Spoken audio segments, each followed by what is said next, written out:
Hola a todos, soy Pablo de optimizatusfinanzas.com y estoy otro día más con vosotros con un nuevo vídeo. Hoy para hablaros de la diferencia entre activos reales y activos monetarios. Si eres una persona que o bien estás empezando en esto, en el mundo de las finanzas, o si en su momento empezaste, te encontraste en esta situación de que tanto en la bibliografía como en otros blogs o en otros canales que te puedes encontrar en otras fuentes de información, habrás visto que desde el principio se hace hincapié entre la diferencia de activos y pasivos. Es decir, activo, no digo nada nuevo, un activo es aquel bien o aquel derecho que te pone dinero en tu bolsillo, y el pasivo es básicamente la deuda. Entonces, siempre se recomienda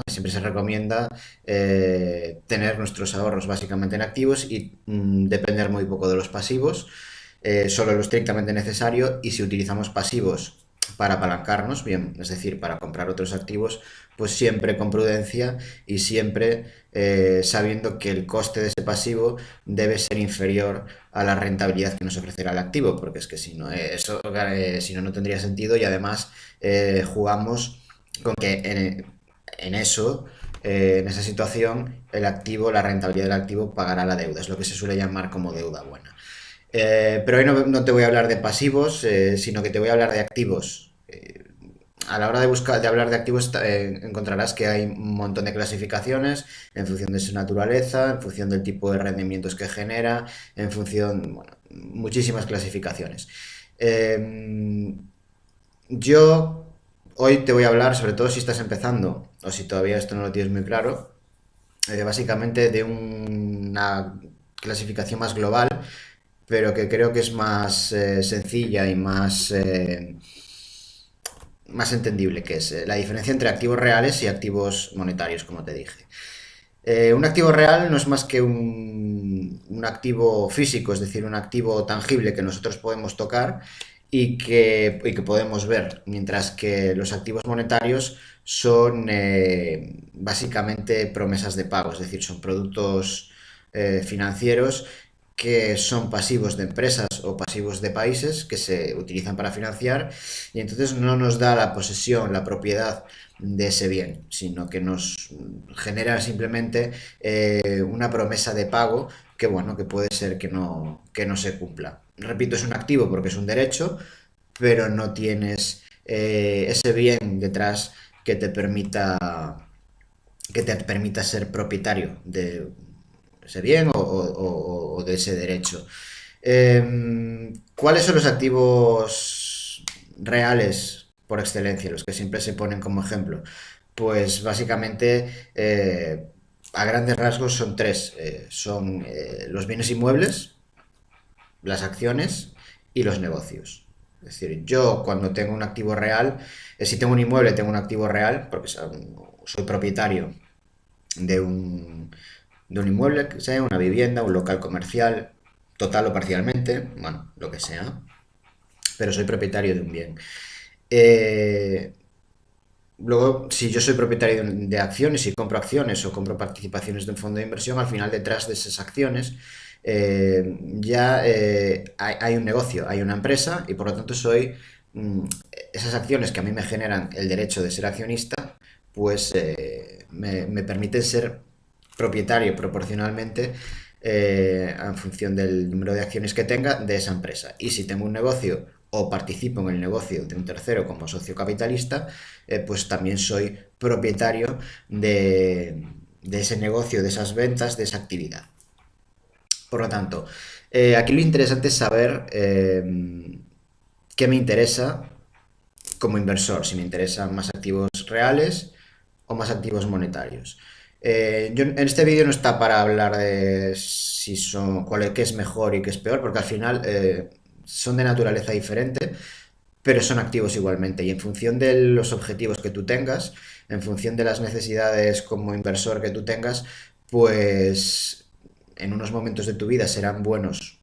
los activos reales o más los activos reales, y en otros momentos de tu vida puede que sean más interesantes los activos monetarios, o tener más peso en los activos monetarios en tu cartera patrimonial. Yo aquí hoy me voy a centrar en aquellos inversores que están en fase de acumulación, ¿vale? Aquellos inversores que su objetivo a día de hoy no es tanto eh, mantener el capital acumulado, sino que es hacer crecer su patrimonio. Por lo tanto, si nuestro objetivo es hacer crecer nuestro patrimonio, lo que tenemos que hacer es que nuestra cartera patrimonial, nuestra cartera de inversiones, tenga mucho mayor peso los activos reales que los activos monetarios. Y básicamente, pues por una serie de razones. La principal es que históricamente los activos reales se revalorizan mucho más que los activos monetarios. Es decir, los activos reales tienen tasas históricamente mm, anuales acumuladas muy elevadas, muy por encima de la inflación, y que si nosotros además tenemos un activo real que nos genera ingresos recurrentes, bien sea el alquiler de un inmueble, bien sea los dividendos de unas acciones o bien sea pues las rentas, las plusvalías generadas por la actividad de nuestro negocio propio que podemos reinvertir en mejoras, por ejemplo, en el caso de mejoras de si tenemos un inmueble, mejorando el inmueble que tenemos o comprando incluso otro, o utilizando el interés compuesto en las acciones o abriendo otro negocio, pues eso nos permite generar un plus de rentabilidad a los ya por sí históricamente tasas de crecimiento elevadas en este tipo de activos reales. Para que te hagas una idea, históricamente hay un estudio sí que es cierto que es del mercado americano, que lo tengo en un artículo del blog y que os lo pondré aquí abajo en la descripción del vídeo, en donde históricamente para el mercado de Estados Unidos las acciones desde el año 1802 hasta el año 2002 se revalorizaron de media cada año de media un 6%, con una inflación media del 2%. Y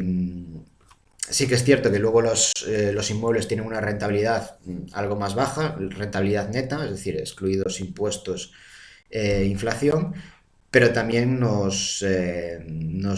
dan rentabilidades históricas muy por encima de inflación, en torno al 4 o 5% en el caso de España. ¿Qué ocurre con los activos monetarios? Bueno, pues los activos monetarios, eh, aparte del problema este que tienen de que no se revalorizan porque son promesas de pago y el cupón que tienen, si es el activo monetario por excelencia es el bono, o la letra del tesoro si es a más corto plazo, suelen ser tasas de inflación, tasas de revalorización normalmente similares a las de la inflación que nosotros, que nosotros estamos padeciendo. Además, los bonos no se revalorizan, es decir, puede subir algo el precio del bono si tú lo vendes antes de vencimiento, pero nunca vamos a tener tasas de revalorización como por ejemplo en las acciones. Además tenemos el problema de que al tener la rentabilidad prefijada de antemano, es decir, nosotros cuando compramos un bono sabemos ya de antemano cuánto nos van a pagar cada año hasta vencimiento, por lo tanto no existe la posibilidad de revalorización como sí puede existir en los dividendos o en el precio del alquiler de un inmueble, pues eso hace que sea menos atractivo. Por lo tanto, si nosotros lo que queremos es acumular capital y acumular patrimonio, pues nos tenemos que centrar básicamente en activos reales que tienen una mayor potencial de revalorización, tanto en las rentas que nos generan como en el valor del bien a lo largo del tiempo.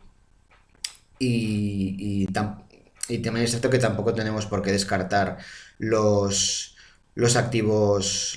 monetarios, porque también tienen su función, que es básicamente dar estabilidad. En el caso de los bonos es dar estabilidad a la cartera, a reducir la volatilidad en el caso de carteras de inversión, la volatilidad que podemos tener en la renta variable. Y si somos inversores ya que tenemos un capital acumulado, esto suele ser más, se suele dar más ya en edades avanzadas de jubilación o cercanas a la jubilación, y nuestro objetivo es perpetuar el capital obtenido.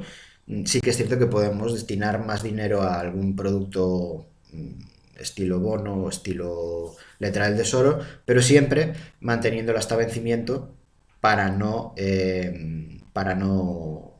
tener el riesgo de perder dinero si nosotros nos deshacemos de la posición en bonos o antes de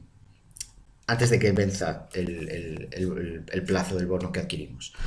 En definitiva, si quieres acumular patrimonio, céntrate en activos reales porque tienen un mayor potencial de revalorización y utiliza solo los activos monetarios como fuente de estabilidad y si estás ya pensando en proteger el capital que acumulaste a lo largo de tus vidas, pues también puedes destinar una parte proporcional de una parte mayor a tu dinero de este tipo de activos monetarios.